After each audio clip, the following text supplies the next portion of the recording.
शिव महापुराण की कथा यहां तक कहती है, मंदिर में जल चढ़ाने जाओ तो अपने घर से जल लेकर जाओ। मंदिर में तो बाल्टी भरकर रखा रहता है, लोटा भी रखा रहता है, कलश भी रखा रहता है। मंदिर का पानी भरकर, मंदिर की बाल्टी में से जल भरकर शंकर भगवान को नहलाना सरल है। अपने घर से जल लेकर जब जाओगे तो घर का वास्तु दोष, घर का पितृ दोष और घर का काल सर्प दोष तीनों उस लोटे के माध्यम से जाएगा और शिव को समर्पित हो जाएगा।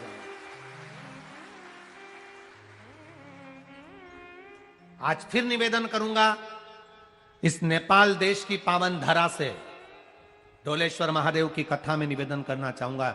जो बेटा बेटी नौकरी के लिए अप्लाई कर रहे हैं, जो बेटा बेटी चाहे सरकारी नौकरी हो, प्राइवेट नौकरी हो, सर्विस के लिए अप्लाई कर रहे हैं, उन बेटा बेटियों से निवेदन है, दुर्वा शिव जी को समर्पित कर कर केवल दूब जानते हो ना, दुर्वा सब जानते हैं। दुर्वा जो माला पिनाई थी उसमें बहुत सारी लगी थी, पढ़ी है यहाँ, बताना जरा।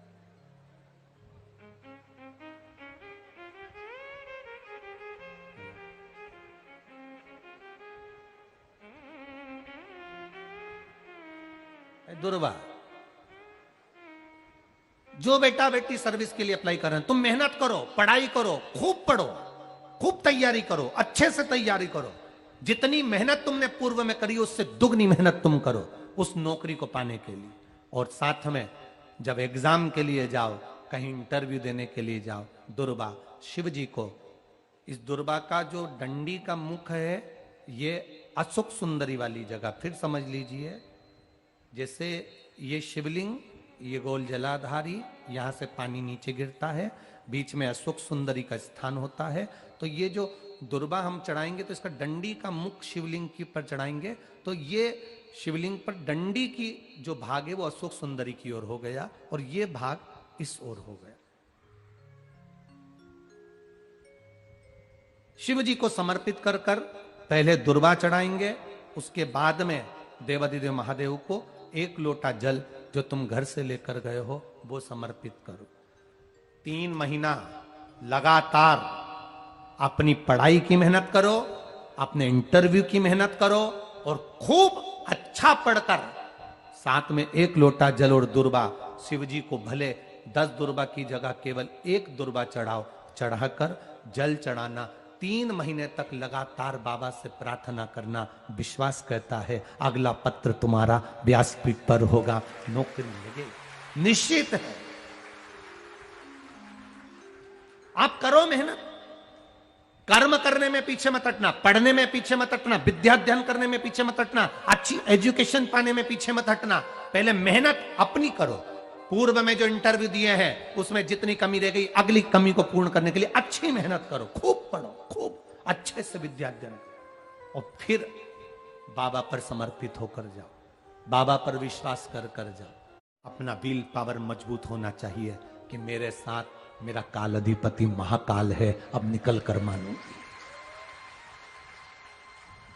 हम दुकान खोलते हैं, कपड़े की दुकान खोल रहे हैं, किराने की दुकान खोल रहे हैं, लोहे की दुकान खोल रहे हैं, भंगार की दुकान खोल रहे हैं, किराना की दुकान खोल रहा है, पान की दुकान खोल रहा है। हम दुकान खोलते हैं पर दुकान खोलने से पहले तुम्हारे 2 मन हो जाते हैं, चलेगी कि नहीं चलेगी। खोल तो लूंगी, चलेगी कि नहीं चलेगी।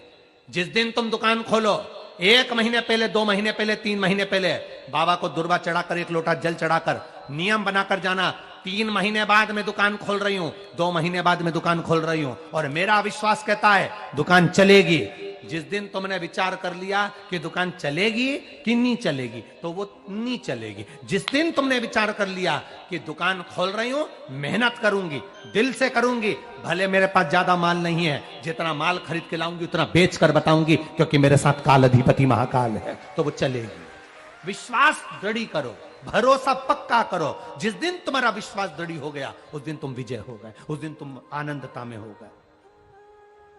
बच्चों का विल पावर कमजोर हो रहा है, दोस्त कह देते हैं सीए की पढ़ाई बहुत कठिन है, इंजीनियरिंग की पढ़ाई बहुत कठिन है, डॉक्टर की पढ़ाई बहुत कठिन है।